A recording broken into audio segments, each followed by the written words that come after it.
This is your announcer, Shannon Saint Mainframe, welcoming you to our IP Livecast. If Twitter goes down before the show is over, you all can meet me back at Friendster. That's right. Me and my robot pals have been using that place as our personal sex dungeon since you skin suits abandoned it. Plenty of room. And we're definitely not planning to murder you all once you get here, pinky promise. Our IP Livecast starts now. I somehow don't feel reassured. Welcome to our IP Livecast, episode 697. You're here with me, Rob. Here with Sid. Here with Darren. We're so excited to have you here. And we have a wonderful show. And my curiosity is all about, will this episode of the show outlast Twitter? Do you really think? I know that's a meme going around now, but I really don't think like Twitter's gonna cease to exist. I think it might become shittier, but I think it'll still be around in some form. Cease to exist is I don't think so, but I think we're very much going to see some crashing very soon.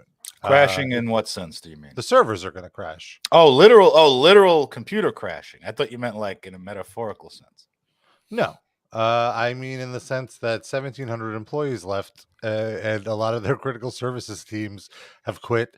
So right now things are functioning, but like with an old car engine, it just takes one thing to tip over and everything's going to break.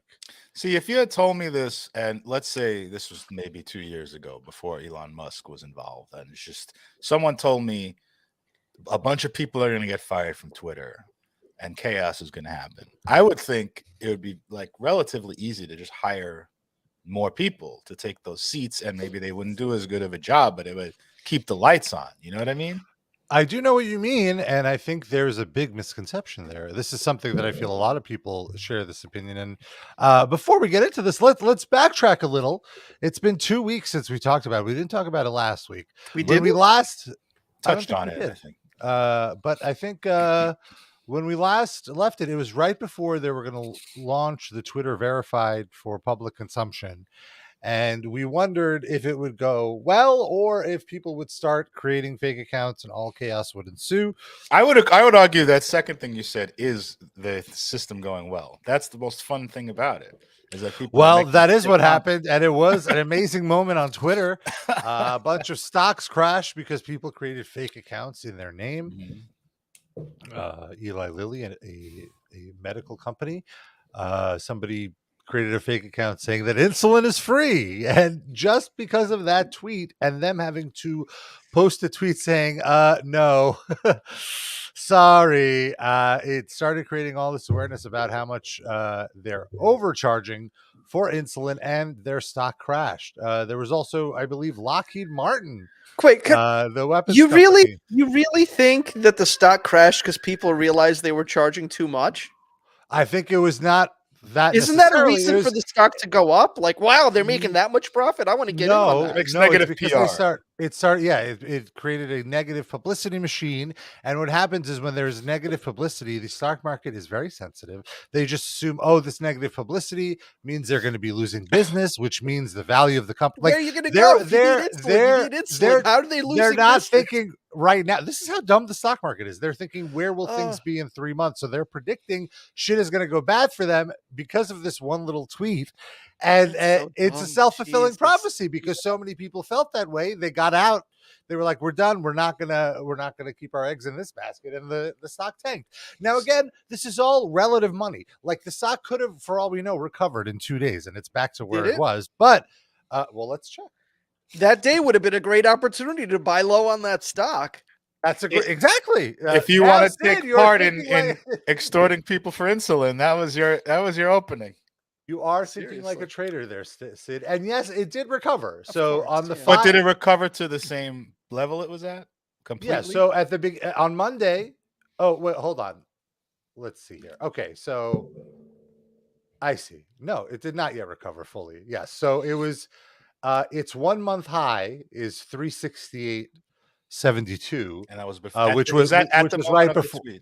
It was right before the tweet, and then I see the crash, and the crash took it from 368 to 352, and now at the end of this week it's at 361. So it has not fully recovered But it's on from the way. a joke tweet, but it's on the way. But Yeah. still, just that somebody paid $8, made a joke, and killed billions of dollars of market value for people is It's wonderful. ridiculous. It's a wonderful thing. But I Shows think what a that's- house of cards this all is.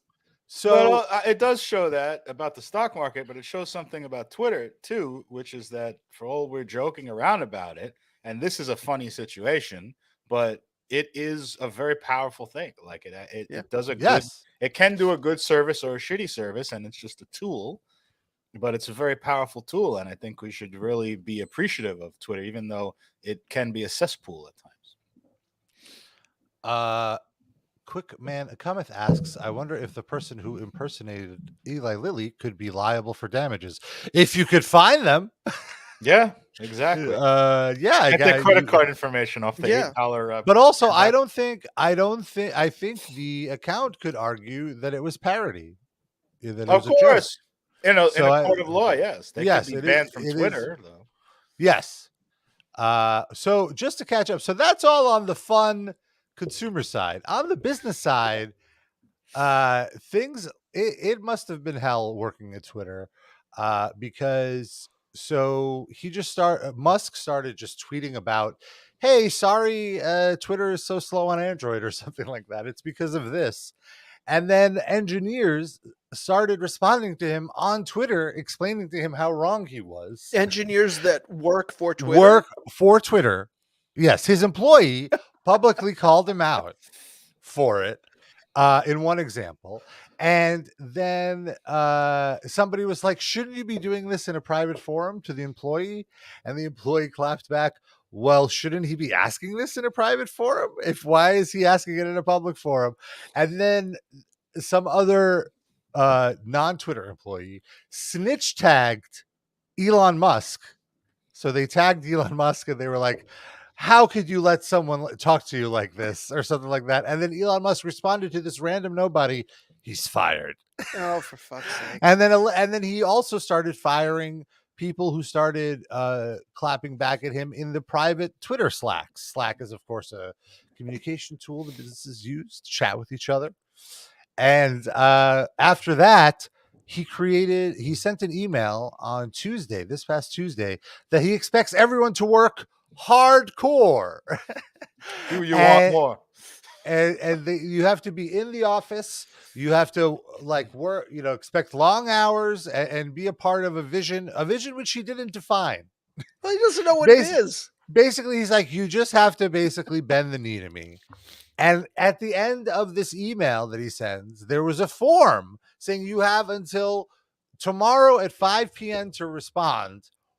And if you say yes, you're with us. If you say no, 3-month severance, no questions asked, goodbye. And then I was out, but I just people started messaging me like, hey, you see what's going on? And so what I saw happened was, in the Twitter Slack, the communication tool that all the people that work at Twitter use together, people were posting the salute emoji to say that, they're jumping off the ship.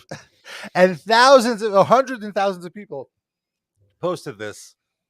Not hundreds of thousands, hundreds or to 1,000 people. And it ended up that the majority of the remaining employees had quit. And the only people that didn't quit are basically people that are either here on work visas from other countries, who have a family member with some sort of ailment where they need the insurance, or they have some sort of thing like that, like their wife is pregnant or they're pregnant. So people who work for Twitter get laid.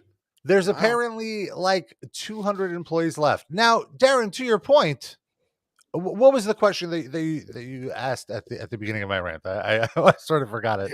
You would think something about it not crashing or something? If all these people went on a mass exodus, I would say I can certainly envision that the company might run a lot as smoothly, but I can't imagine they wouldn't fill those seats with someone who's eager to work for Twitter. Well, the thing is, who's left to show the new people what the job is? I could buy That's that. the issue. But just to keep the servers from crashing, though, I can see them avoiding that. Well, no, but here's the thing: how do you know what to do? You have to go into somebody else's code, and you have to essentially translate it to understand like there's no one way to write code. You know, everyone has their own method and ways to get from point A to point B. So it wouldn't be just as easy. Hey, I'm a great programmer. All right, get in here and fix this. They have to figure out what goes where. And the thing about Twitter is it is a huge, complicated piece of software because it is a worldwide thing. There's many. I think the fact that it looks so simple is almost misleading because of how it's very deceptively complicated. And why I'm thinking, and you like, if I'm just thinking as, let's say I worked with WordPress, which is a very basic bitch code. What code is Twitter written in? I believe one of it is OpenGL. I'm honestly not even sure, but it's like next level stuff. It is beyond my knowledge of programming. But so you're not going to apply. It's what Lambgoat uses. Lambgoat? It's on the next level. Microsoft server. He actually has a really good system that he built there. He's a programmer. My joke is true. Alex Lambgoat is actually a very good developer. So props to him. But so what I was trying to say is like WordPress, you know, like I work in WordPress, which is very basic bitch coding. And I can't go, like if I download a plugin or an extension for my blog and I open it, I can't just go in willy-nilly and edit it. It's not that easy. You have to first understand what the person is doing, where all the files are. It would take weeks just to train somebody to catch them up to just be on that level. And all of the people to train you are gone. There's entire departments that are gone. Like I was reading that like just the most basic of services, like the team that ensures that when you press publish tweet, the tweet publishes, gone. The team that loads the timeline, gone. So the thing is, right now, things are working because it's supposed to work. That's fine, yes. But the World Cup is this weekend. I believe it starts tomorrow.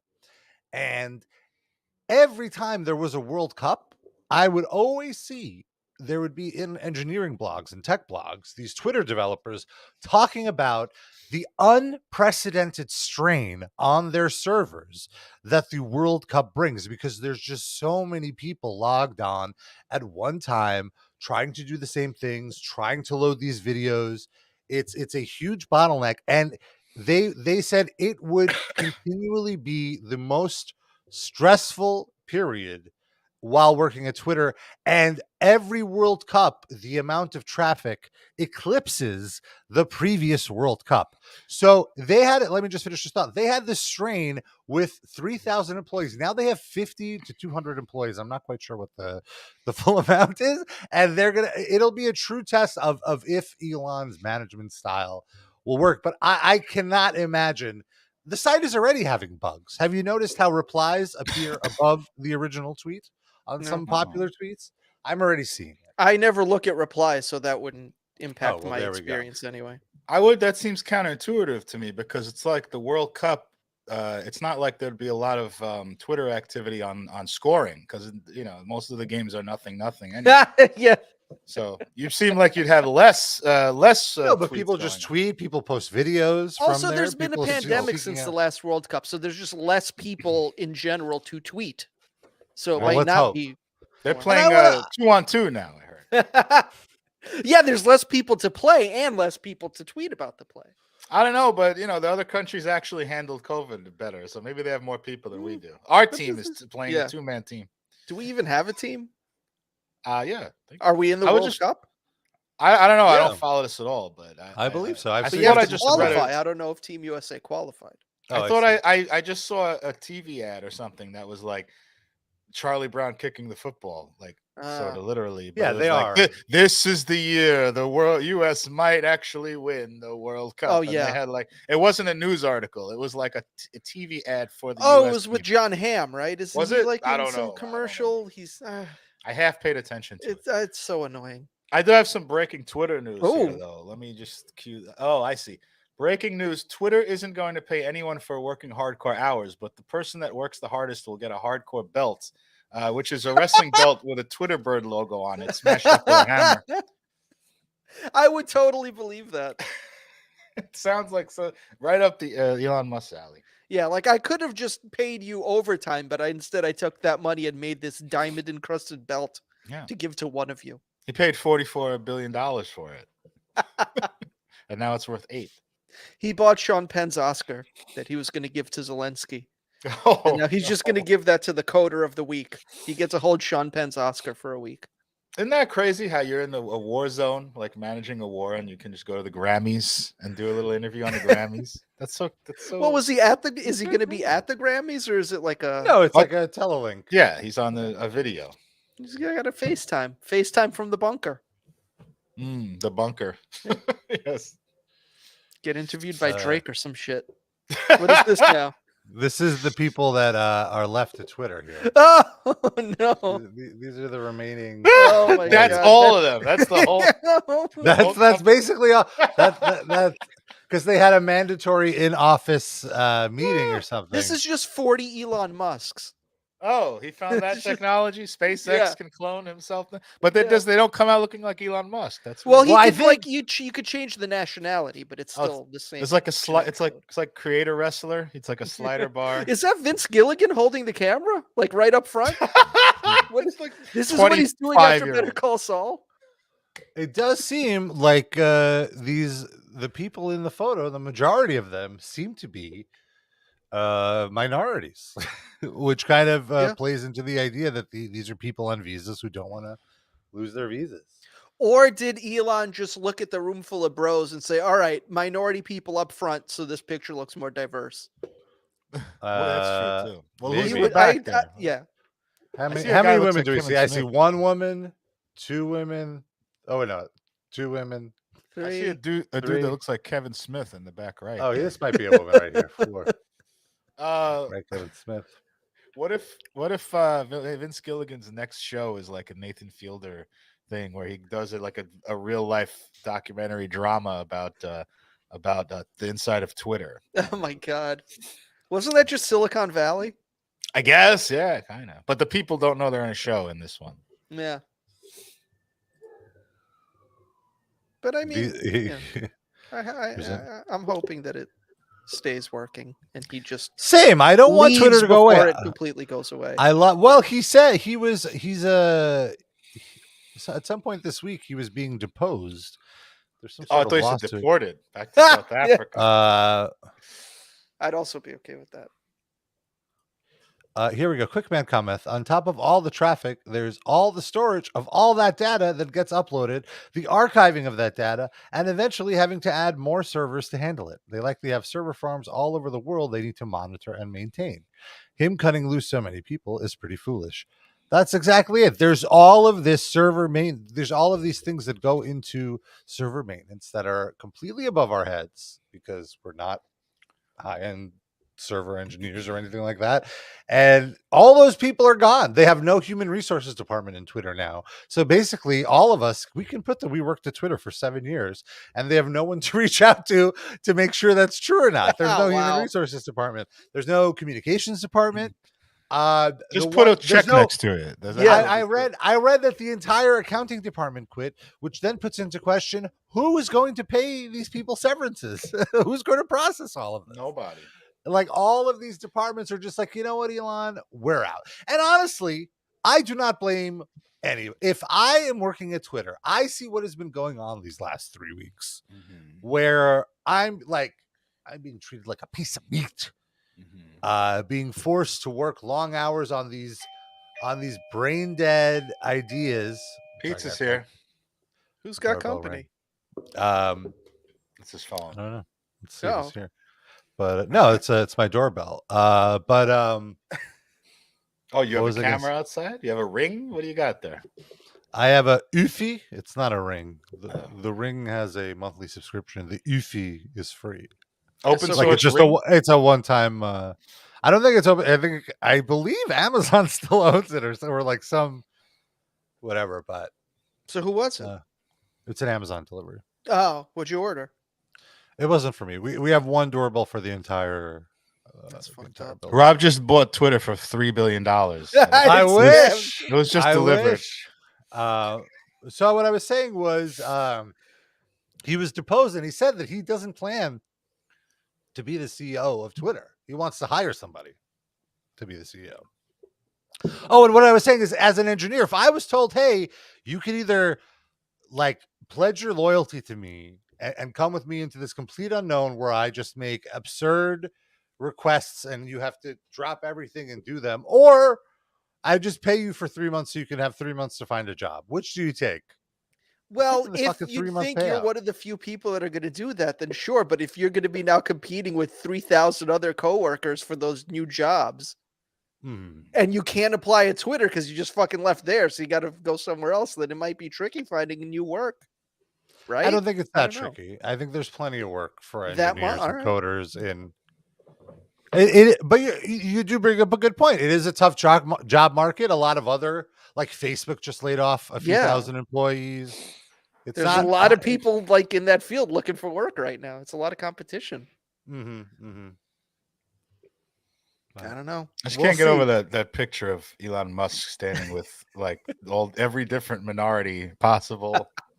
It just reminded me of, remember that Andrew Cuomo video where he was like, I am a New Yorker, I am gay, I am a woman, well, I am a Muslim. This. What? You don't remember this? No. I'm queuing it up. Oh my God. Wait, is this Cuomo or Randy Rainbow doing a parody? No, literally. No, he gave a speech. I got it. I am a gay person. Oh, I am gay. I am disabled. I am a woman. Hold on, let me find the full context. He was trying to say, like, I'm going to protect the rights of those people, but he chose the worst possible way to do it. Is this from like the COVID era or before? I think it might have, correct me if I'm wrong, Rob. I think it was when he got elected, maybe. Like the first time? Yeah, before any of that shit happened. Maybe I might be wrong. This is a clip from 4 years ago. So yeah, it had to be when he was, or this might have been when he was running against Cynthia Nixon.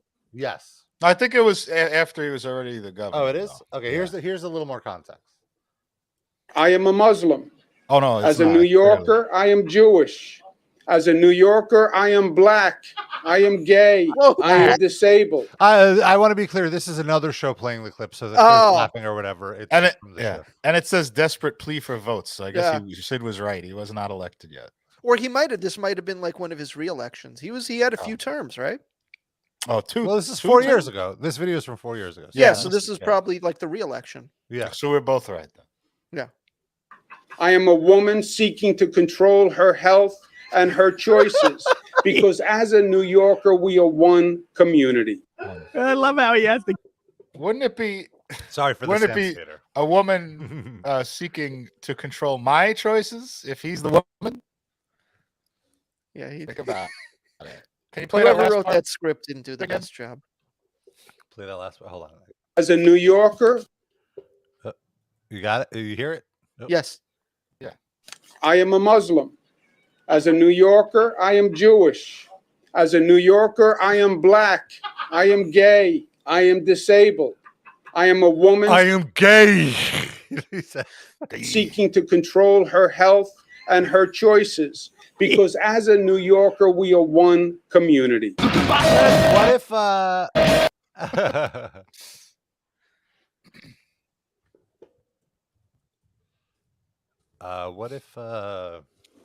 what I was going to say? What if the woman has they pronouns? Why that wasn't a thing in 2018. That wasn't invented yet. Right. Give him a break. And he doesn't hang around with ladies like that. So that's not his concern. Oh, okay. He hangs out with traditional women that like to be felt up. Yeah. Good are time you claiming gals. That no trans women like to be felt up? Is that what you're saying? Not by Andrew Cuomo. They have standards. What are you, some kind of a turf?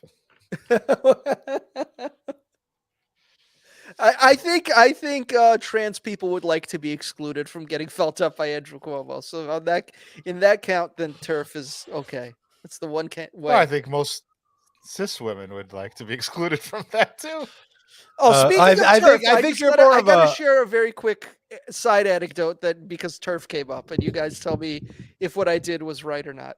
So I was walking by my bookshelves earlier this morning, and I noticed on the top shelf we had like a Harry Potter box set that was my wife's, and so I noticed that like before, like the spines of the books were facing out in the box set, so you could see like the titles, the author, whatever. And I noticed they were turned, so you just saw like the pages. You know what I mean? Mm-hmm.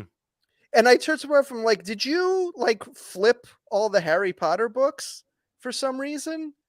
And she was like, "Yeah, I didn't want to have to see that shitty lady's name and all that stuff." And I was like, "Then just throw them out." Like it's still up there. The box is still up there. Now it's just like weird and gray looking and ugly. Like, well, it's not aesthetically pleasing to you, Sid. She didn't really have an answer. She was just like, "But that seems like a waste of money." I'm like, "But you already read them. I'm not going to read them. Like, what are you going to pass them on to some child to read this shitty woman's books?" Like, "No, you're not. So just throw it out." She's like, "Yeah, I guess all right." Oh, good. I'm convinced. And did you throw them out? I think not yet, but I will make sure that happens. Go and throw them out now. I would have said to throw those out before she was a turf anyway. Just throw them out because they're Harry Potter books. Yeah, I missed the boat on those, and I'm quite happy with that now. But maybe we could give them away to a lucky listener who hates trans people. Anybody who's listening to the show who wants it would be COD. I'm not paying to send these books to you, but if you would like to pay to have these books sent to you, maybe I'll autograph my name over J.K. Rowling's name, something like that. Yeah. But just send your billing info, and we'll get the Twitter accounting department to process that payment. S.K. Rowling. I'd say that should be the episode title, but no. We'll get a lot of foot traffic from some unsavory people. Yes. One more thing I want to mention about Twitter. I saw one engineer, Elon has to recoup his $44 billion because in addition to buying Twitter as part of the sale, I guess, of buying Twitter for $44 billion, he gave Twitter incurred a ton of debt as part of the sale because it's just weird rich people things. Yeah. So now Twitter has to make money quick. I think that's part of the reason why he unloaded so many people so quickly is he wanted to cut down on payroll. He now wants to kill the free lunches. But he said, so he's trying to do these payments for content creators is his idea, like basically to allow people to get paid for posting content and video content on Twitter. Like he thinks he's going to compete with YouTube and have people post their long form videos on Twitter, which I don't really go to Twitter for long form video. I go to Twitter for short clips. Yeah. And mostly I go to Twitter for text based content. Now you mentioned Pornhub. This is where I'm going, Sid. In terms of paying content creators, one idea that was floated was to compete with OnlyFans and allow adult creators to post video content behind paywalls. So essentially, just like OnlyFans, you could post a video and say, "Here's me doing the dirty. Pay $5 to unlock this video." If he won, couldn't Elon Musk have just bought OnlyFans? Just cut to the chase. If that's what you want to end up with, you could have just bought that probably for less than Twitter cost. As part of this quote unquote bloated staff, there were people researching this. There was I forget the term for the department, but it's like kind of like a rip-off artists. No. It's like legal ethics, like a legal and ethics department. Essentially, he's researching like what is the worst thing that could happen with this thing. And of course, the worst thing that could happen when you allow adult content, premium adult content, is that there could be child porn on there. And they basically deduced that there would be no real way to prevent people from posting child porn and charging for it on it. And that essentially the chances are of child porn getting through, Twitter getting in trouble and getting sued and getting lawsuit, that is way too big of a risk to explore this kind of OnlyFans option. Don't people already post adult content on Twitter for free, and therefore could they not post child porn already? They do. It's a constant thing that they're dealing. Well, not anymore because that whole department quit. But yes, it's a big problem. It's something they actively fight, or they were actively fighting against, I should say. And it was a big problem. And it was they had a whole team dedicated just to watching little kids get jerked off. Well, there was a moderation. There's been nightmare, like horror stories of people on these kind of moderation teams that like basically have PTSD from having to watch so much of the stuff and moderating it. Yeah, but then and the worst part is that they weren't even. Of it? There will be more of what they're already dealing with? There's no one moderating right now. All the moderation department completely are gone. Basically say or post whatever the fuck you want on Twitter right now. A lot of people are joking that you could basically post copyright, like you could post NFL clips without their permission, without their express written consent, and nobody's there to stop it. Dusty Rhodes Muffler wants the job looking at kitty porn. Wow. Fucked up. That's too far. There is not an RIP Livecast Mastodon page. I refuse to join Mastodon. Why? I thought you liked that. I don't want to say I refuse. I love Mastodon. That's exactly why I refuse to join the social network. There's only one Mastodon to me, and they're the makers of Blood Mountain.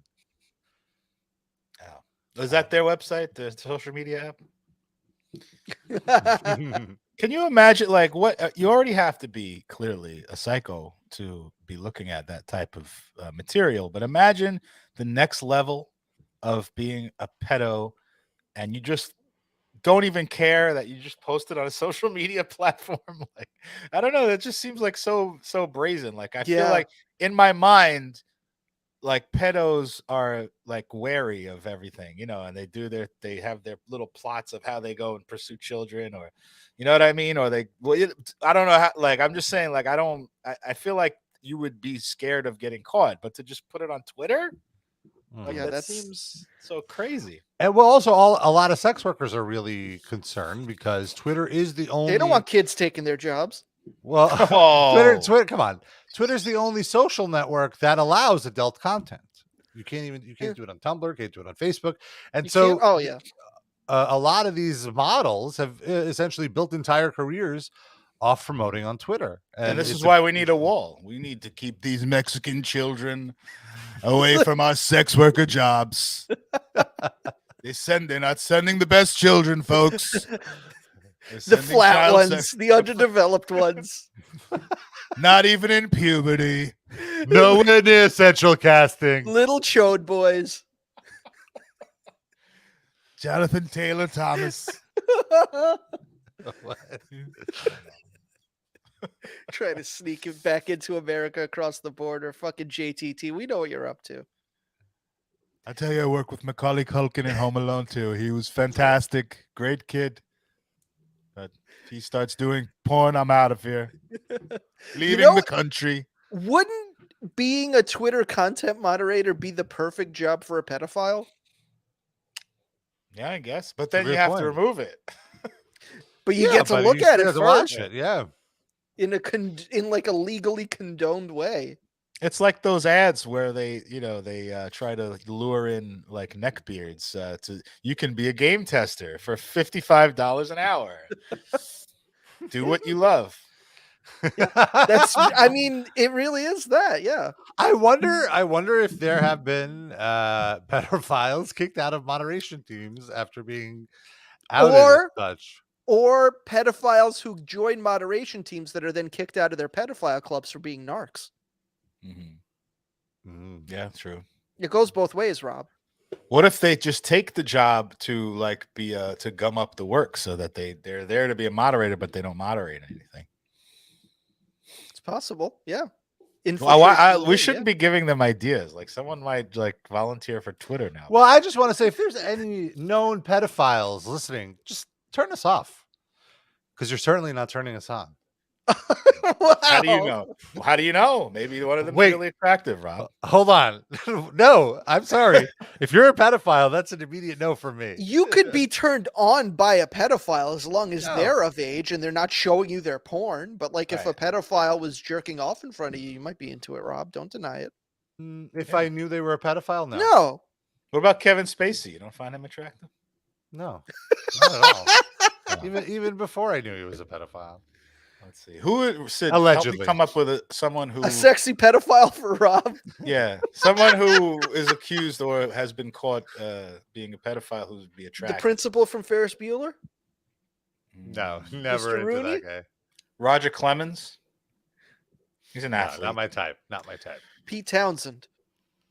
No. Wait, who was just caught grooming some? Oh, well, Leo DiCaprio. That's not who I was thinking. Oh, okay. No, you're right. Although I'm not really into him anymore. He's aged out of attraction. Oh. He's a little puffy.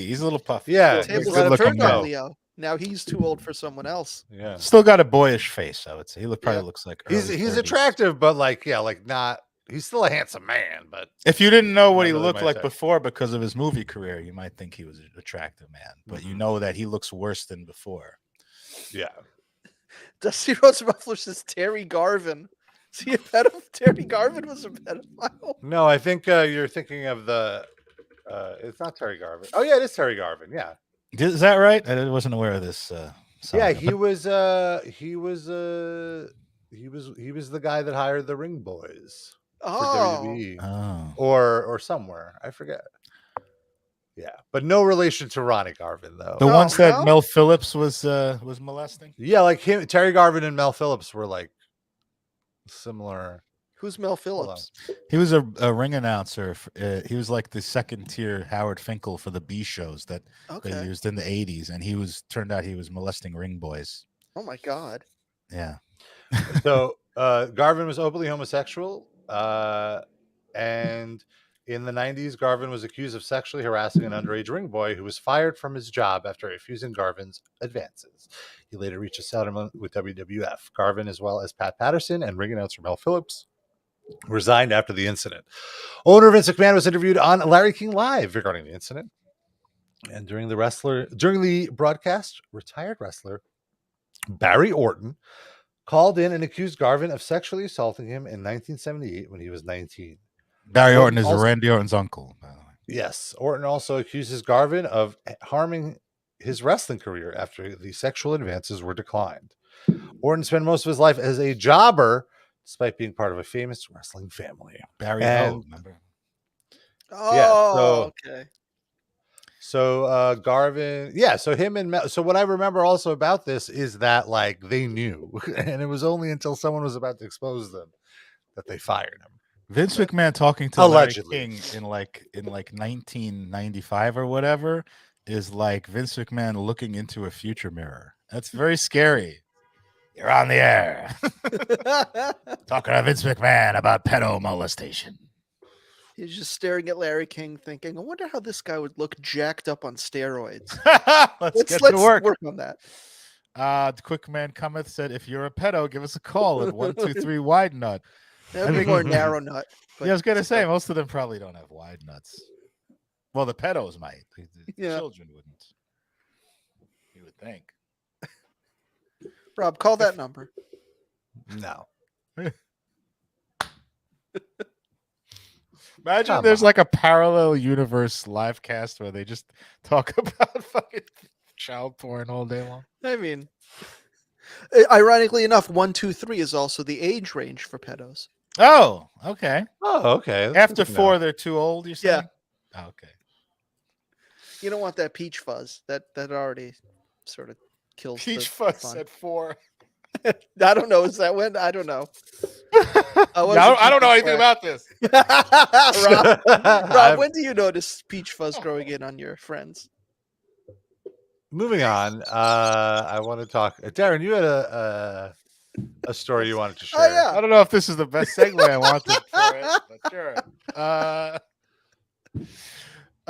Yeah. So anyway, Can we take a break and come back?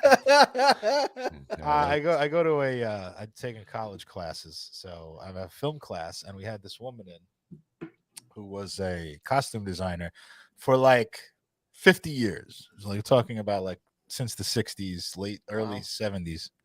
She was on As Good as It Gets. It was like the most famous movie she did, but she's done a zillion different things. Broadcast news she was on. Wow. And lovely lady. I was telling you guys before the show, she's like the good twin of Mrs. DiVitelli. She's like a real New Yorker, but kind-hearted and sweet. She's great at telling stories and stuff. And so she gave a whole backstory about how she got into the business and what she was a Broadway actress. Oh, wow. And she became a costume designer because she wanted to do movies. And at the time she said there was like a glass ceiling that you couldn't get into the business because if you're a woman. So that was like the one traditionally woman's job that you could break into. And she wanted to use that as a stepping stone, but it turned out she really loved doing it. So she just stayed a costume designer. But we asked her a bunch of like relevant questions. And I was like, can I ask you a frivolous question? She says, sure, go ahead. And I said, I was looking through your IMDb page and there's so many great movies. I just wanted to ask you about one of the lesser well-received movies that's on there that has to have great stories about it in terms of costume design, and that's Norbit, which she also worked on. Oh my God. And she immediately lit up. She threw her head back and went, ah! I sounded like so. Remind us, what's Norbit? Norbit is an Eddie Murphy, an Eddie Murphy movie, a later Eddie Murphy movie, which is widely critically destroyed. And it's basically the Nutty Professor 3 because he puts on a bunch of different outfits and plays different characters. But he plays himself, and he plays like a nerd, and he also like a guy who's picked on by everybody. And he also plays like a 350-pound woman who is in love with his real self and who abuses the shit out of him. So there's a lot of fat jokes, and it's just Eddie Murphy in a fat suit basically for the whole half of the movie as a woman. And she told a story that she didn't design the fat suit. It was the Eddie Moofy Murvie. It should be the episode title. She told a story. Well, she doesn't design the fat suit. That's like the FX department. But she had to put the clothes on the fat suit. Oh my God. Had to make it realistic and look like a woman with her like breasts and all her fat rolls hanging out. And she said she was working with the SFX team for like 2 or 3 weeks to design this fat suit. Eddie Murphy not communicating with them, not doing fittings at all. He sent his cousin in to do fittings because they're like the same size. And then they had to text pictures back to Eddie Murphy. And then he showed up on the set. This is the first time he's interacting with the fat suit on the set. They're about to shoot. And he goes, it's too hot. I'm not doing it. Oh my God. I'm not wearing this thing. Wow. So they had to scrap the whole thing. They had to use a prototype fat suit that was less hot. And he agreed to do that. She said it looked like shit. And it wasn't supposed to look better. But then she started saying, other than that, like this was one of the best movies that she loved to work on. Cause it was like, usually the director comes in and says, you got to do this, this. And this was just like, use your imagination. Like just be crazy. Like there was go over no the top oversight. Yes, exactly. There was no oversight or hardly any oversight. And it's just so weird that this woman worked on like As Good as It Gets in broadcasting. She worked with Lawrence Kasdan. She worked with all these great directors. It's like, oh, I loved working on Norbit. I was like, okay. Wow. You never know. Yeah. What's a good shoot and what's not. Yeah, because I mean, she doesn't care if it's a good movie or not. She just cares about like how enjoyable and easy her job is, and that could be anything. And if they're just like, yeah, we don't care what it looks like. You just whatever you want, it's fine. You want to check out early, that's okay too. Some of these guests, she also referenced this too. She said, as soon as someone says that, they're dead to me. Like because you're like devaluing, like you know what I mean? Like you're devaluing what they do. Like go fucking do it. Like there's a difference between have fun with it. Here's what I want. Have fun with it. Have an imagination versus ask the actors what they want to do. Like fuck it. You know what I mean? Because then it's like you saying the costumes don't matter. I thought that was like an interesting point. Makes sense. And I'm sure that permeates the rest of whatever that film shoot is. If that doesn't matter, then nothing matters. It's just a paycheck, and we're just get in, get out, move on to the next thing. I just thought it was great that this like 70-plus-year-old woman like threw her head back in pure joy at working on the movie Norbit.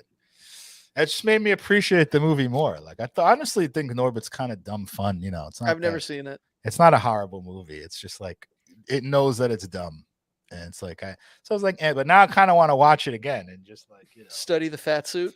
Study the fat suit and also watch it with the pure joy that I saw in her eyes. Like try to imagine her standing on the set giggling or something. Do you have her contact info? Maybe we could do a watch along for Patreon and she could sit in. I do like a director's commentary. All these guests always say, email us anytime if you want like someone to put in a good Imagine word for we you. did that. I would love, I don't know if she'll do a watch along, but I'd love to like talk to her. Yeah. Or ask her about Norbit at least. In more depth. Yeah. That could be your thesis. Imagine it's just like 50 pages on Norbit. She also, I spoke to you about this privately too. She was working on a new television show, which is about a Orthodox Jewish police officer in the NYPD who solves crimes using the Torah. Is the NYPD that accommodating? They're like, sure, you never have to work on Saturdays. We're fine with that. No Friday nights, no Saturdays. Of course not. This is a pure fantasy. It's called The Calling, by the way, if you want to check it out. God. We're considering... it's just like we've had every kind of genre mashup in music, so now we're doing the same thing with TV shows. Dusty Rhodes Muffler asks, what's her OnlyFans? Pretty sure she doesn't have an OnlyFans, but I can ask. Do we want to watch the trailer for The Calling? How do we sure. It's on the cock. No, don't say that. Peacock, that is. This job, it would be easy to lose faith in humanity. It would be a mistake. It's this Christopher Walken impression. This is my son, Vincent. He's missing. I don't believe this accent. He's missing. Sometimes serve me. I don't believe this actor is Jewish. I want to learn how you do your job, how you think. He also doesn't have a kippy on his head. Learn what he does. Yeah, I know. What is going on? David E. Kelly did this? Know things without knowing them. All I can suggest at the moment is Danya? I don't know my husband anymore. Barry Levinson is involved. Jesus Christ, there's actual... We still got unsolved murders. We're going to put 3 detectives on a bomb scare? They're related. Something's missing. You feel it. Are you a good detective? I go to sleep with Vincent in my head. And I wake up with him in the morning. Speaking of pedos. Do I need to take you off this case? I'm almost there. It's possible he knows something about the bomb. He doesn't. Do you think your son is dead? I wanted to ask her if she picked out yarmulkes for this show, but I was too intimidated to ask. Concerned that you're losing. She was so sweet. I didn't want to do any joke questions. Every single one of us, at some point in our life, has a what do I do moment. Vitorino says Dustin Mezuzah for lip prints. This will be the moment. That's a classic response. Thank you. That was great. That made me laugh. But that trailer doesn't tell me anything about. I wouldn't know that the cop was Jewish or anything from that trailer. Agreed. I only knew that by Googling it.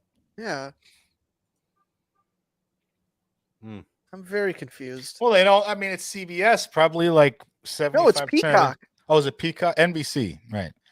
But like 95% of their audience is probably middle American Christians who are not that fond of Jewish people. The Jewish cop's his character's name, Avraham. They were so lazy in the writing. They were just like, what's his first name? Avraham. What's his last name? Same. Doesn't matter. Whatever. Just same name twice. And his parents are like, one Avraham isn't enough. He's the detective so nice they named him twice. Why does this exist? Why is David E. Kelly did he write this in like an afternoon and they made a show out of it? Maybe Peacock just gave him a stupid amount of money. Yeah, he was I like, "Yeah, I guess Why does you Peacock could have have this that kind of draft. money? You could have this draft. I've been blowing off or something like that." Oh, and the guy playing the cop is actually Jewish, and he grew up in the Hasidic Jewish Satmar community in Jerusalem. Wow. God. Okay. Authenticity. But no Kippy. Two of the most unpleasant people mashed up into a show: Jews and cops. Oh, I mean Orthodox Jews. You know, he was also on. He was on Unorthodox. Also, he was on that show. What was that show? Remember, that was the one with the woman, the Orthodox Jewish lady in Williamsburg who like escapes the community. Yeah. Oh, okay. Yeah. I never watched. That was good. Yeah. And now he's playing the cop that would go hunt her down. Dusty Rose Muffler said Boutros Ghali, but the way you wrote it, it looks like goalie. I just pictured Boutros Ghali playing hockey with pads. Did they have like intramural United Nations sports? Well, he'd be the referee then, right? He wasn't representing a country. I guess that's true. I don't know. He would want to get into the fun though. He had to fill with that in. name, sort of have to. Oh, Dusty Rhodes Muffler with a great question. Are they going to do a Lebby Kletsky episode? It's a natural. If they're not going to do it, they're missing out. Darren, remind our newer listeners who Lebby Kletsky is. Lebby Kletsky was a young 7-year-old boy who was murdered. 7-year-old baby. Murdered by he was an Orthodox Jewish child who was murdered on his way home from school, kidnapped, and then cut apart, put in the freezer. His body parts were put in the freezer by another member of the Orthodox Jewish community. And there was a big shanda and a scandal. And we have a song about it, a parody song, because we like to laugh at things like that, find the humor in tragedy. Let's see, how old would Lebby be right now if he was still alive? Let me guess. So I'm going to say 22, because that feels like it was about 90 years ago. No, actually, let me revise that. If he was 7, it was really in the beginning of our show. I'm gonna say 17. He would be 20. Oh, okay. It happened in 2011, and he was 8 years old. I was right the first time. Oh, wow. Birthday July 29th, 2002. Sad, but true. Pour one out for Lebby. We were probably doing our old college radio show on that day when he got murdered. No, we already had the live cast. I mean, when he was born, I mean. When he was born. I don't know why I said murdered. Yeah, when he was born. Yeah. He was probably within a few blocks of you guys while you were doing the college radio show. That's a good point. That's roaring out of his mother's hole. Oh, Jesus. You make it sound like a meteor being broken off from a planet or something. He burned too brightly to last long in this world. R.I.P. Lebby. I mean, yeah. Rest in pieces. Oh, no. Poor boy. Gonna make a nice Seder roast out of his arm. Put the head away for a little Hanukkah treat, a little Hanukkah. We did so many food jokes back then. I mean, like one after the other. We just had a food joke about Jewish food and Lebby Kletsky's body parts. That's a great listen. If you go back and listen to the week, if someone knows the number of the episode, when we found out that story, we were like kind of in heaven, honestly. We were on a roll. People. Yeah, I mean, it's an absurd story. You got to admit. Yeah, for sure. We're not rooting for people to be sliced up and murdered, but like once it happens in such a bizarre way, you know. Is this killer still alive? Oh, I don't know that question. Levi Aaron. Look him up, Sid. Let's do some research. He sells jeans now. They let him out? Work release? Sure. Ooh, there's a Murderpedia page for Levi Aaron. How nice. Oh. Why is there a Murderpedia? He was sentenced 40 years to life, so I guess he's still in prison. Maybe we could get him to sit on the Norbit viewing as well. You know what the best punishment would be is just to take Lebby Kletsky's body parts and make steaks out of them, put them right outside his cell so he just can't reach it. Let him look at that forever. Get a freezer.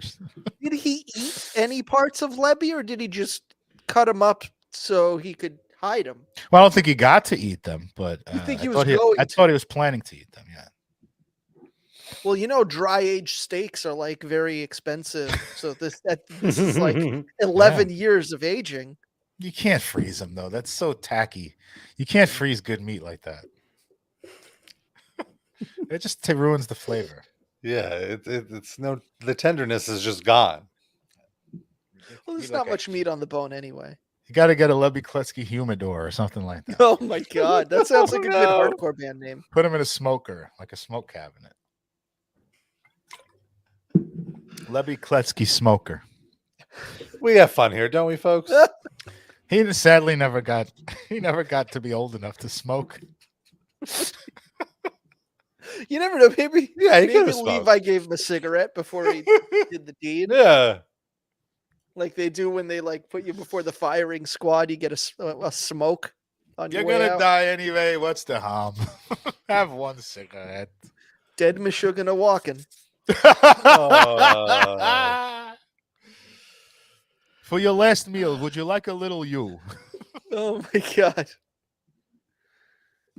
It's like a little toenail appetizer or something. Yeah. He's nice and probably how did nice we get here? Nice and plump. Oh, because of the Calling, the TV show. I really do hope they do a ripped from the headlines episode of Lebby Kletsky. That would be phenomenal. I mean, we're joking, but I could see that happening, right? Like they just scour the news. Some production assistant. Yeah, why not? Look at the story I found. Yeah. I mean, if you want to do like Hasidic crime stories, it's that or like the misappropriation of taxpayer money at the schools. And that's not really like a fun murder cop storyline. So you got to go with Lebby. I will.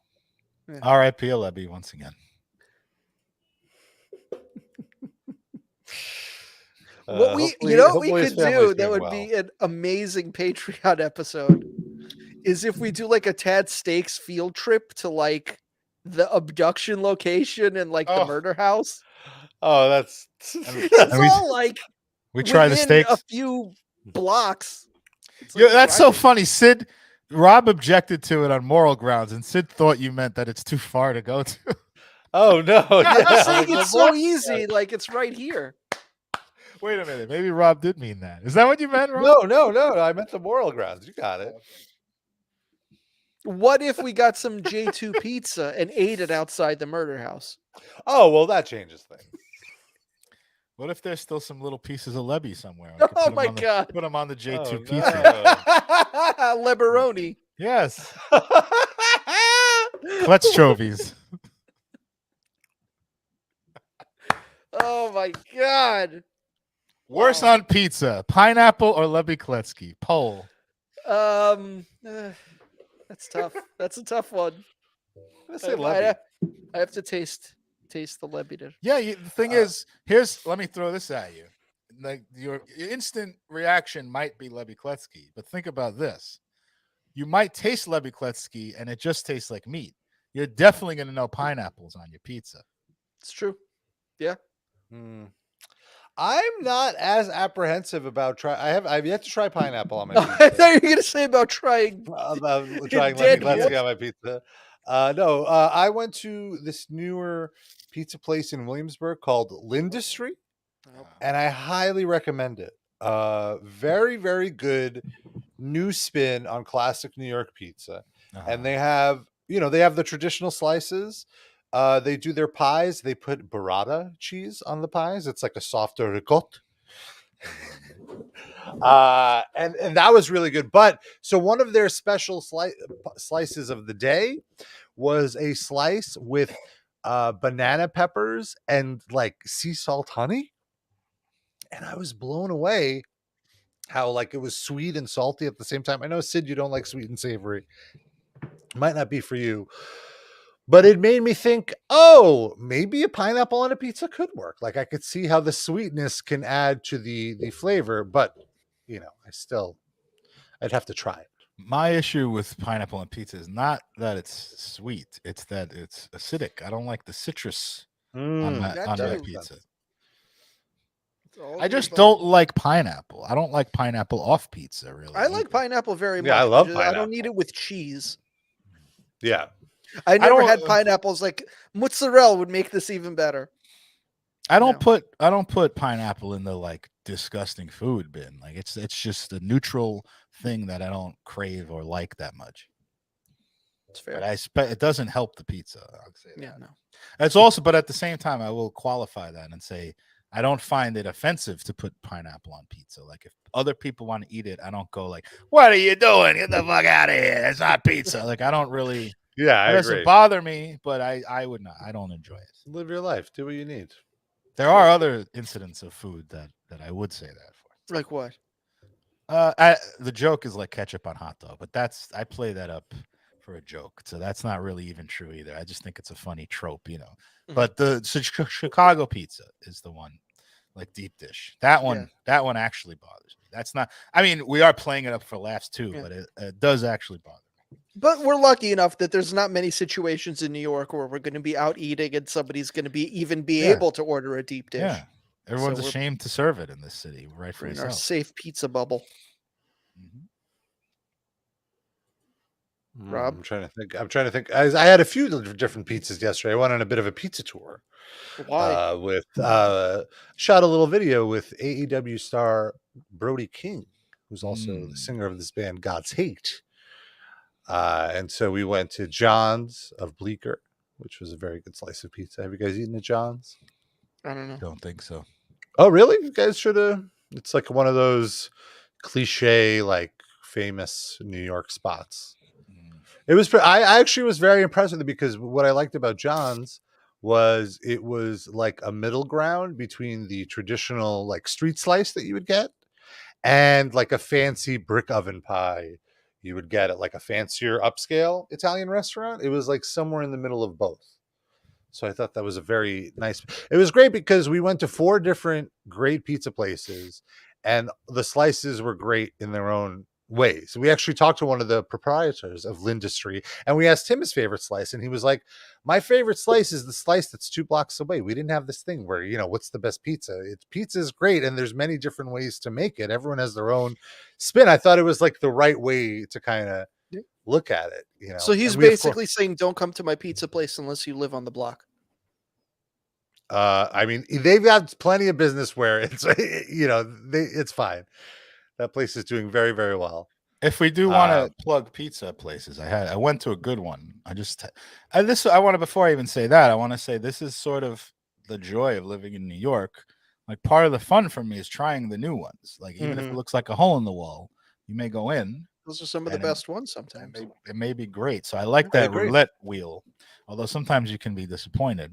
But I did that the other day because I was working in Chinatown.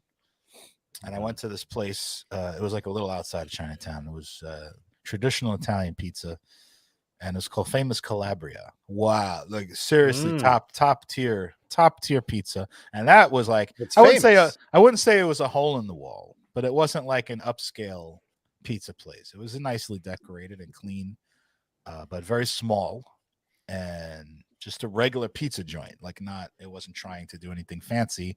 They had like 3-4 different slices. But wow, like I was dreaming about that pizza for like a week. It was that good. All right, good to know. Famous Calabria, if you're in their neighborhood. And of course we ended at L&B Spumoni Gardens, which we had to do. Nice. And So just you amazing. went that far afield, all around the city. And Oh my God. I spent that so food many in hours your- in a car. All that food in your belly. Yeah.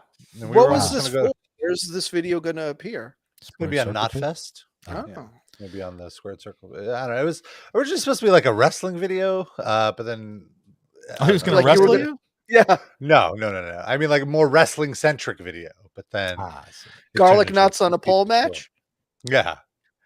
But it should be a fun video. I like that better. I like when you talk to a person like they talk about wrestling all the time. Yeah. Or if you talk to a guitarist, they talk about music all the time. We honestly barely talked about wrestling. We had one little tangent about how much we all love the Great Muta. And that was basically all the wrestling we talked about. We just talked about pizza or music the whole time. It was pretty fun. I saw a lot of people kind of shitting on AEW for bringing the Great Muta into that time. And I don't understand it. Like, it was just such a nice pop. It wasn't, it wasn't brought in to be the main eventer or anything. Like, he was just a nice, empty nostalgia. Like, just enjoy this for what it is for 2 seconds, I really love that. Sid, what are your memories of the Great Muta? He was my favorite. He was my favorite. He was one of the best. He was the best. He was great. What's funny is he got over in the 80s in U.S. wrestling without talking, which is like insanity, Well, I think also a big part of that is because he was a very, very good, flashy pro wrestler. He did a lot of innovative moves. He was the first person, I believe, in the U.S. to do a moonsault. And he first one I saw do it. That's for sure. Yeah, he had a very appealing aesthetic. He would come out with face paint. He would look like a warrior. And he sprayed mist, which was so cool. He was the only guy at the time, really, to spray mist. I guess there was the Great Kabuki as well, but I think I saw Muta before I saw Kabuki. And Killer Khan did that. Remember when he briefly feuded with Hulk Hogan in the 80s? He was like basically a main event jobber. Like I actually don't remember that. When was this feud? Oh, I'm gonna guess like 1985 or 6. So after WrestleMania 2, between Bundy and Giant. It was one of the filler feuds that Hulk Hogan had, like a minor. It was just never went to a pay-per-view or anything. It was just like maybe in between WrestleMania and SummerSlam. But I remember he injured Hulk Hogan by spitting the mist on him.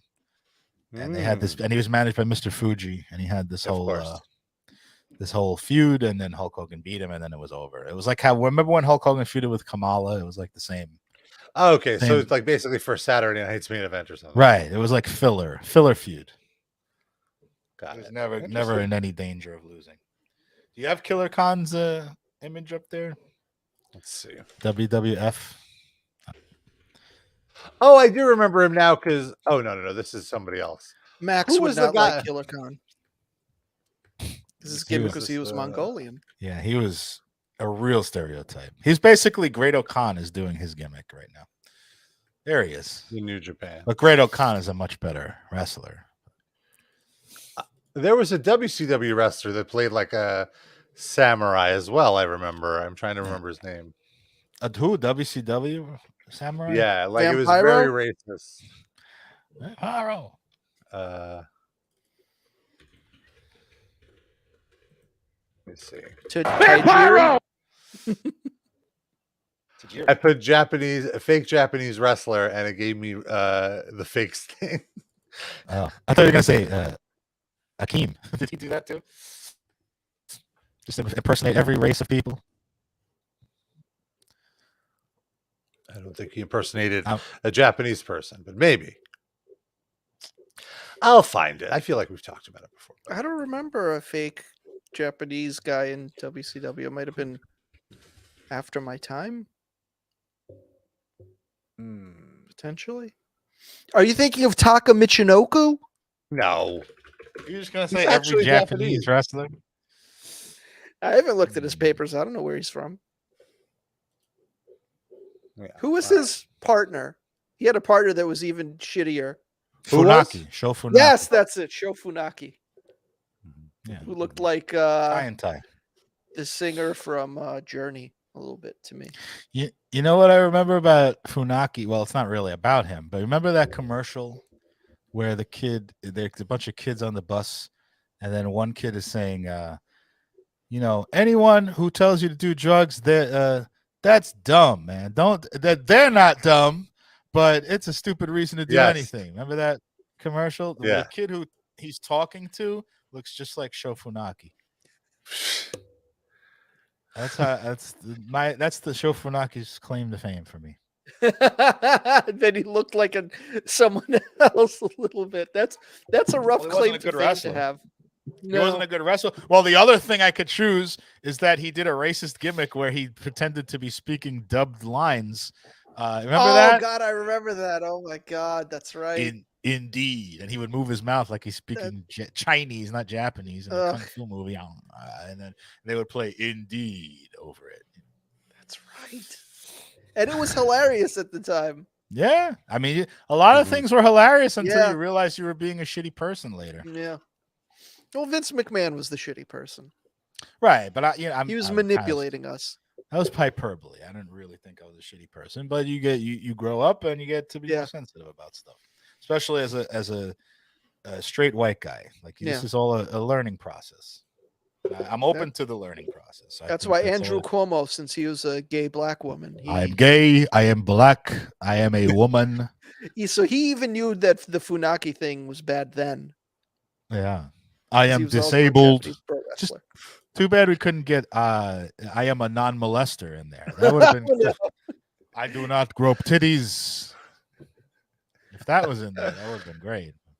I am a woman who feels up other women. Maybe he catfished people online by pretending to be that.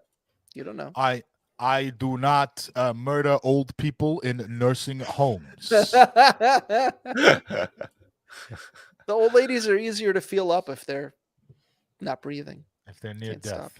Oh no! What? Where? How did this get here? So Sid is saying that was the plot. Like he intentionally underfunded the nursing homes. Oh, okay. In order to weaken them, so that he could touch their vaginas.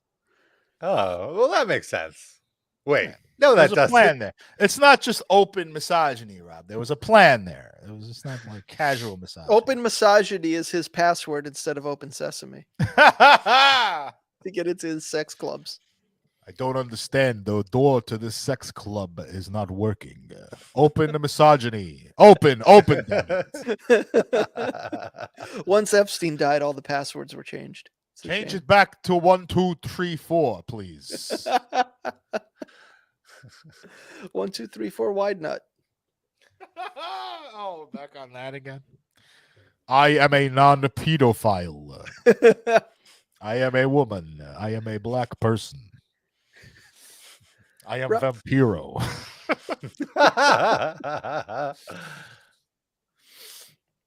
I am Sho Funaki. We got an email, right, Rob? We do have an email. Somebody mentioned our previous episode where we played the clip of the incel who was stalking a girl who told him that she was a lesbian. And so we got Aaron emailing us who says, Aaron, I imagine, identifies as a woman based on her write-up here. So Aaron says, hey guys, I wish I had caught you guys live today because I actually have a lot of input on that incel guy trying to make a lesbian straight. I am a lesbian, not really the most attractive. No, Aaron, come on. Show.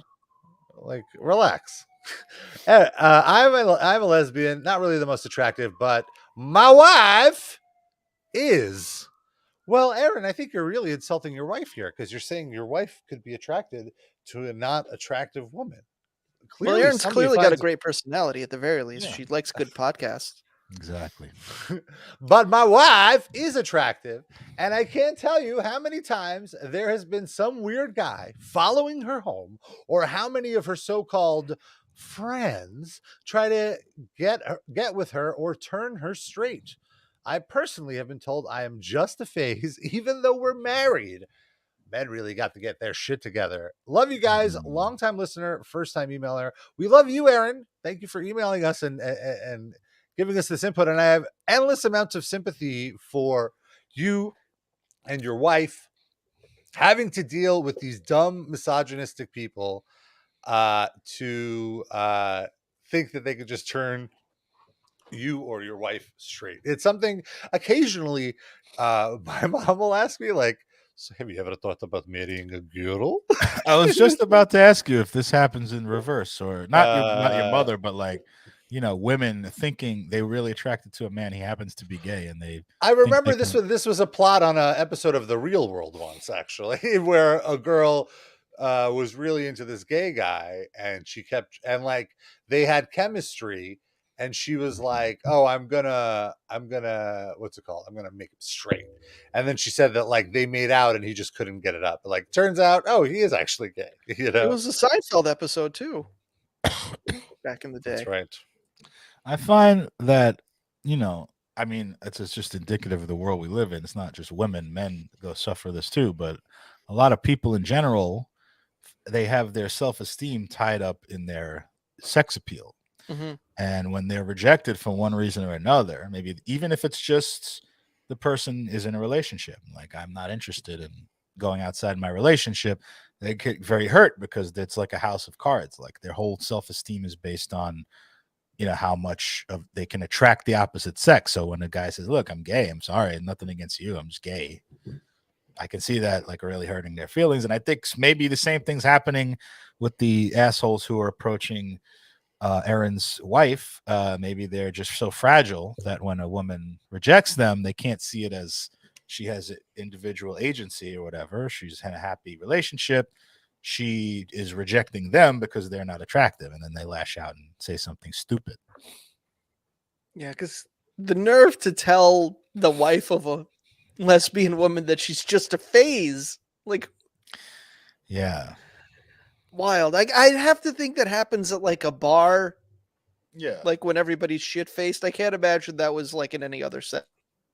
Are they saying Also, it with like, both of them present, or is it like they asked? She says she was told by someone that she was just a phase. I thought she said, Erin says, "I personally have been told I am just a phase, even though we're married." Wow, that's 10 times worse than what I thought. I thought they told that the wife, that she was dating like or in a relationship with a woman as a phase, but to have the person there too, that's like 10 times worse.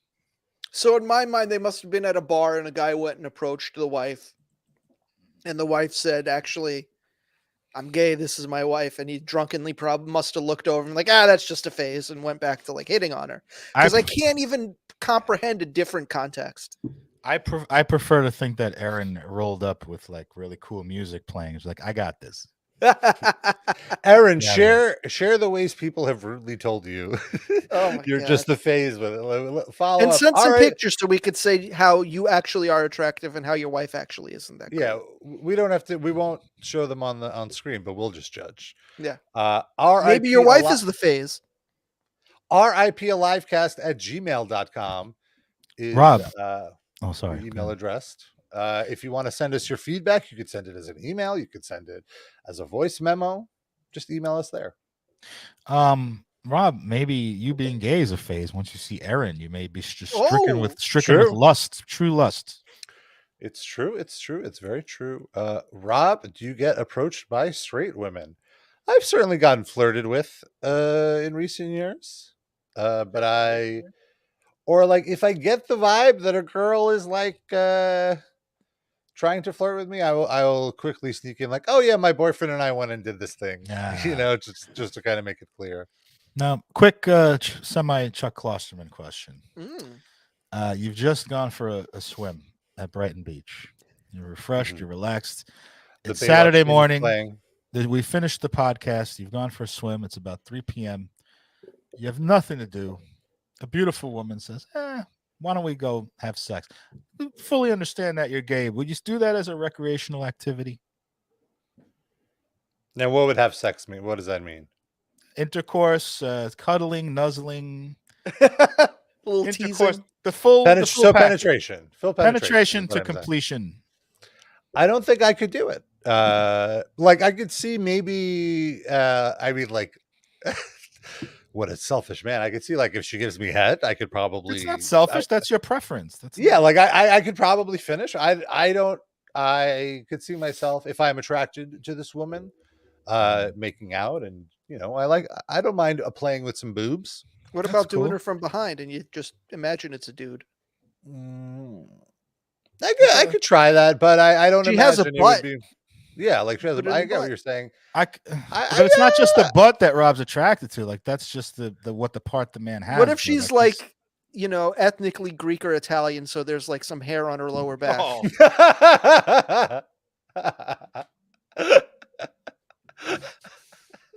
my god. I would like to answer your question, Darren. Like, if I had nothing to do and like I found myself and like we understood the real possibility that something like nothing will happen, I would consider trying it out. Sure. Okay, that's but most likely it would lead to failure, I think. What if you were allowed to have a TV or a laptop open with gay porn on it? What if that's her kink? She wants a gay man to get off to gay porn while she has intercourse with you. Rob's really thinking about it. I'm thinking if it would be like a distraction or not. Like that's what I'm thinking about. Like you think she would detract from the gay porn?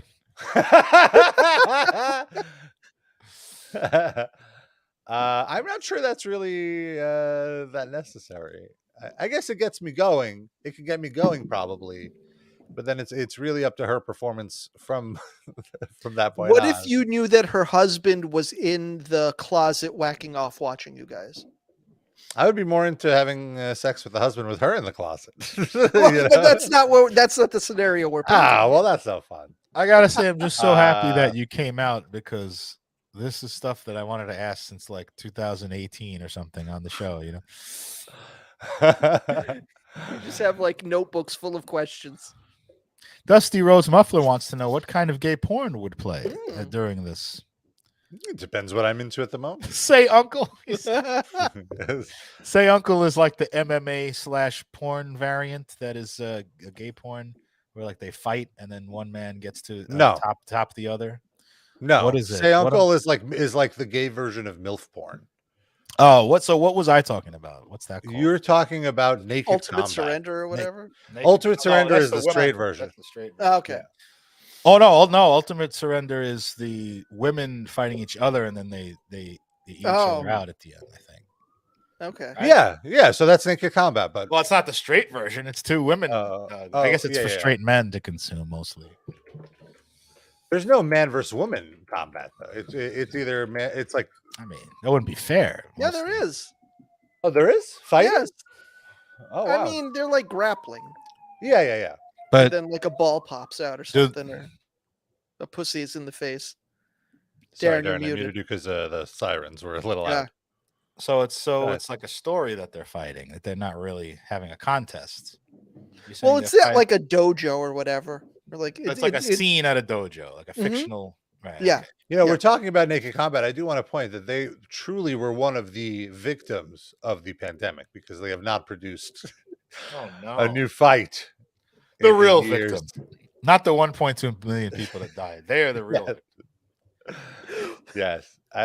It just points to a website called kink.com, which isn't that like the all-purpose S&M porn thing? I'm sorry, it's kinkmen.com, right? Because kink.com would be the straight guy version. I gotta say, Dusty Rose Muffler's ability to remember every piece of porn we've ever discussed, gay and straight, on this show is fascinating to me. The Czech one is called Czech Hunter.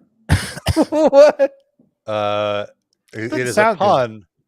Good. The concept is basically this guy. It's a POV porn, and this guy goes hunting guys on the street and being like, "Hey, how about I give you like $50 to show me your crotch, and then how about I give you another $100 and you come back and like blow me, and then like when he's there blowing you, he's like, oh, how about I give you another $100 and I fuck you." And then like the scene progresses to eventually. What's the exchange rate? Is that more than U.S. currency or less? I would say less. But it was an interesting scenario until you start to realize like, oh, these are just porn models. This is all fake. Yeah. This is fake. I've seen this person in other scenes. You wanted actual like underprivileged hitchhikers compromising themselves. I don't necessarily want it to be I don't want to think about that part of it. But the story wouldn't be valid though if they weren't really desperate for the money. And I mean, I'm sure plenty of actual porn actors are also desperate for money. I mean, they are in some way desperate for money because they're doing this. Yeah, they may enjoy it. Yeah, certainly. Dusty Rose Muffler says, was Randy Bly on Check Hunter? No, I don't think he was. Not intentionally. He doesn't fit the demo. He actually fell into that. They had job. a toilet cam in the prison. Oh, he was hunted by Czechs. It was the opposite. Right. Well, they found them. Well, he submitted. He self-surrendered. That's the ultimate self-surrender. They made him say uncle. That was a condition of his release. He had to do some gonzo Czech porn. Oh. Tell us what your obscure favorite porn site is. raplivecast@gmail.com is the email address. Let's talk about our Spotify picks of the week. Every week, we pick a song, we throw it on a playlist. We call it the RIPL Livecast Music Break. You can see it at riplivecast.com or just search RIPL Livecast Music Break on Spotify. Excuse me. I'm burping up the pizza from yesterday still. I picked God's Hate, and the song is The Valley Beyond 818. And the song, this is one of the, so I went to see God's Hate. God's Hate is the band that Brody King is in. They're the AEW professional wrestler. And it was very, very cool because I went to see his band play Thursday. And since AEW is in town, they have the big pay-per-view tonight. A bunch of wrestlers came and they showed support and they hung out and they watched. And a few of them got in the mosh pit. It was very, very cool. Was anyone injured? Nobody was injured. And this was the song with the sickest breakdown, easily. Like the breakdown of this is pretty sick. And it was the first hardcore show I've been to in a while, and I forgot how fun and completely different from metal shows hardcore shows are. Just different vibes. Also, I want to give a shout out to New York Slam legends Internal Bleeding, because they sounded fantastic. And it's been a while since I've heard a band sound that good. So I very much enjoyed their set as well. So legends? God's Hate is, I mean, they've been around for 25 years. I've never heard. It just means they're old. They've opened for Dying Fetus before. I'm sure you've seen them open for Dying Fetus or Suffocation. Yeah, you have. I've never seen either of those bands either. I've seen Fying Ditas. I do. That was a cover band for my birthday. That was nice. Sid, what was your pick? There's a song that was featured on Tim and Eric Awesome Show that to this day pops into my head on a weekly basis. And it popped into my head yesterday. It's a song called Doo Doo Doo Doo. And I popped into my head yesterday. I was like, I wonder if this is on Spotify. I never thought to put like a Tim and Eric song on the playlist. Let's see. And sure enough, it is on Spotify. It is the fun song where he says, I want to meet your dad. That's an interesting looking dad. Doo doo doo doo. And it's performed by the actor Ron Oster. And it's a great song. And yeah, doo doo doo doo. I'll have to check that out. Before I give my track, I want to say something about Brody King, which is I immensely respect the balls that it takes to go to AEW shortly after a massively respected and beloved wrestler named Brody just died in his 30s, and to show up and use the name Brody like a week later. So that takes some balls. You really have to be good in order to pull that off. Brody Lee, obviously, I'm talking about. But yeah, you better be good if you show up with the name Brody like right after. That's like joining Nirvana and your name is Kurt, like right after Kurt Cobain died. So, is his actual name Brody? I don't know, but he used that name in the Indies for sure. So, is his name? Really? Yeah, no, it's not his real name. It's a tribute to Bruiser Brody. Oh, was Brody Lee a tribute to Bruiser Brody also? No, it was a tribute to Brody from the Distillers. It was because he looked like Brody from Mallrats, is why they. Oh, that's right. What? Yeah, I heard that. Really? Yeah. Oh, yeah. Like a 6'7" version of him, but yes. And Jason Lee is the actor, so that was the Brody Lee was like full on just a Jason Lee reference. I guess so. Yeah. Wow. But he was Brody Lee before going to WWE, right? Like, yes, that wasn't given to him by AEW. I have to see what this guy looks like. Yeah, he's Luke Harper. You remember Luke Harper? No. No. He looks like Bruiser Brody. Put in young Brody Lee, because he looked way more like Jason Lee when he was a younger guy. Okay, I guess, yeah, without the full beard, I could see it. Yeah. Huh. And he's dead now? He's unfortunately dead. Yeah, he had some weird, unidentifiable condition, like with his lungs or something, that wasn't COVID. And he just passed away. It was very sad. It's a shame. Yeah. My song is also related to a piece of art, like Tim and Eric is. But I was watching that movie Wong Kar-wai did, In the Mood for Love. You ever seen that one? And great movie, but I didn't remember hearing this song in the movie. It's called Quizás, Quizás, Quizás, and it's covered by Nat King Cole in that movie, and he sings it. It's a Spanish song, and he sings it with the only English, like, butchered American accent, and it's insane. It's so distracting, like, because he's really butchering the Spanish language, and it made me remember that song is in another movie that I really love, which is called La Mala Educación, Bad Education, by Almodovar. Okay. And it's sung by Sara Montiel, who was like the Marilyn Monroe of Spain. Fascinating woman. She, like, if you go through her life, she was in a few American movies. She always played the sultry Mexican woman in like a lot of Westerns. She was in Veracruz. So yeah, she's just awesome woman, sexy voice. It's like a Torch song. Rob, I think you'd really, really, really love this. I keep recommending things to you, but she's awesome. She's like pure sex, just amazing sex appeal, like sexual, like silver screen sex pot, like a Raquel Welch type. And the title means maybe, maybe, maybe. It's been covered like 97 million times, but this is the best version of it. And that movie's great, by the way. Bad Education. Go see that. It's Almodovar's best film. Fantastic. In fact, we should do a book club panel on it. I think it's that good. Is Penelope Cruz in it? No.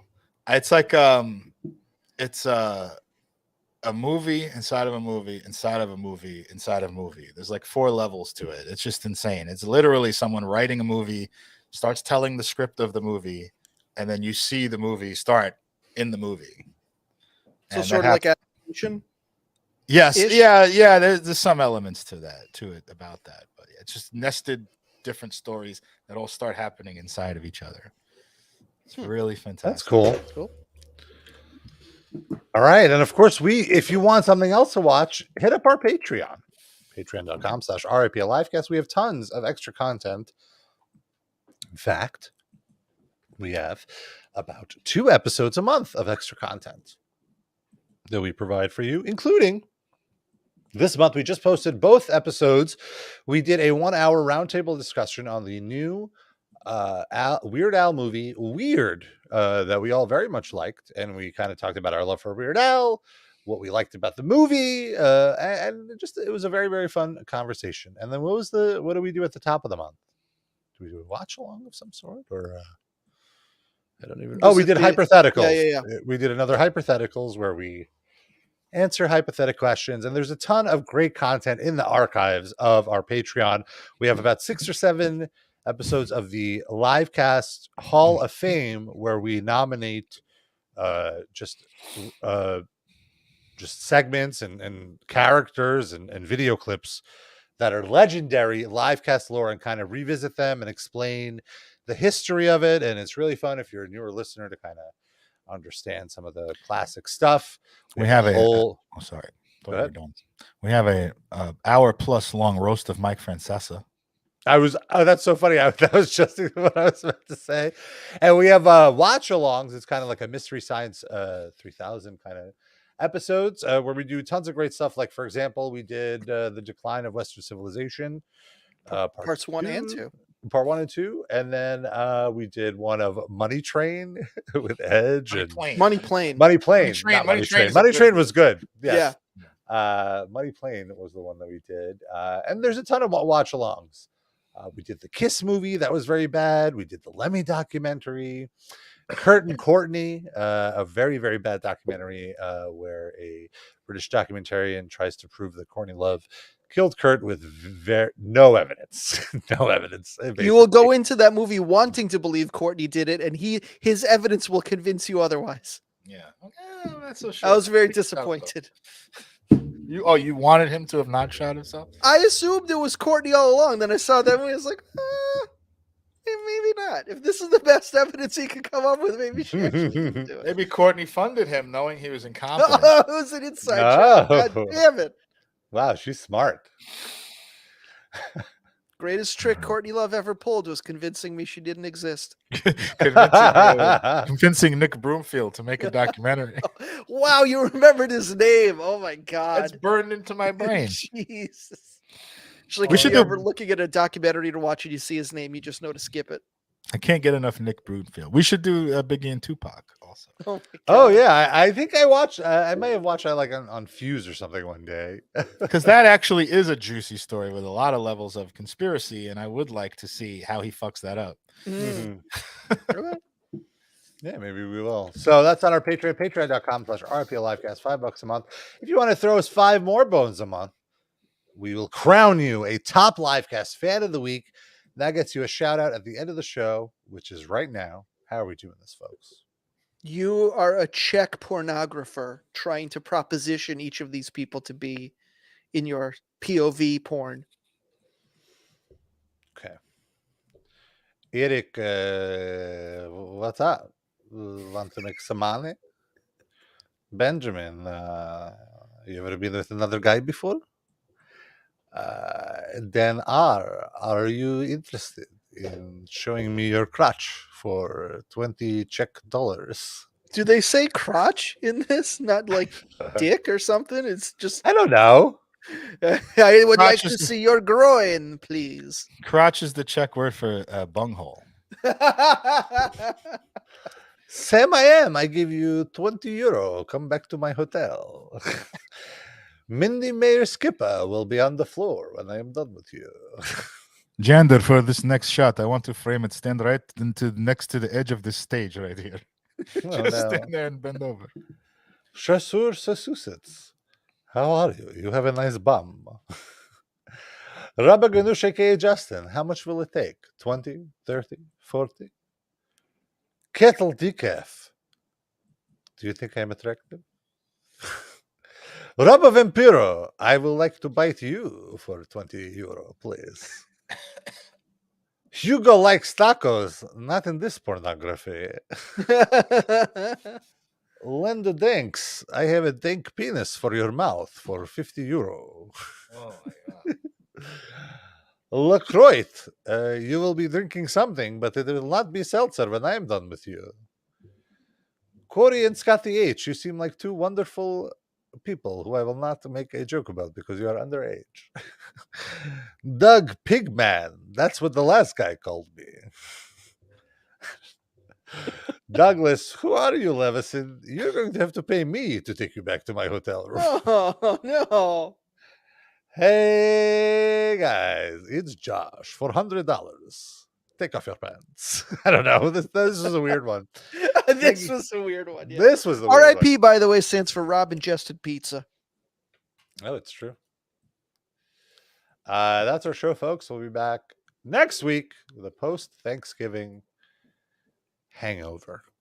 Post-Black Friday hangover, I guess. We'll see you then. Bye. Bye-bye.